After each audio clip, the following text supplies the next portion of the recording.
Ал енді біздің жетуға, яғни бұрынғы жететке сіз қалай келдіңіз, неге бізді таңдадыңыз? Осы туралы айтып кетсеңіз.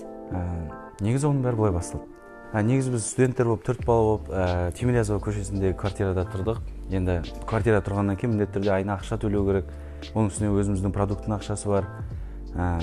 Жұмыс істеу керек болды. Жұмыс іздедік, табылған істегім келмейді.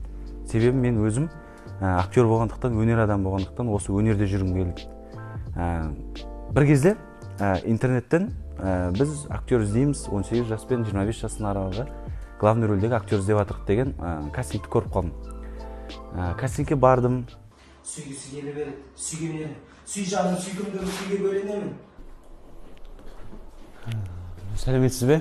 Менің есімім Бексұлтан, жасым 20-да. Бойым 1,87. Кино әлемде 2017-тен бері түсіп келе жатырмын.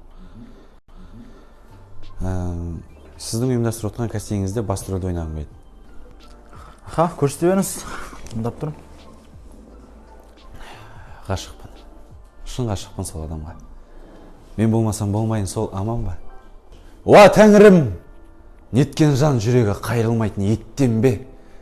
Әлде қоладан ба? Гитарада ойналам. Жақсы ойнаңыз.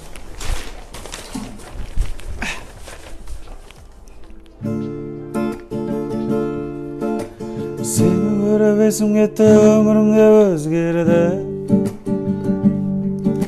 Өміріме керек емес сенен басқа өзгені. Қалай? Жақсы, Бексұлтан. Браво! Өзімнің өнерімді көрсеттім. Режиссер мені ұнатқандай болды. Ішімнен ойлап тұрдым, ал осы кастинг менің ертең бағымды ашатын шығар деп ойладым.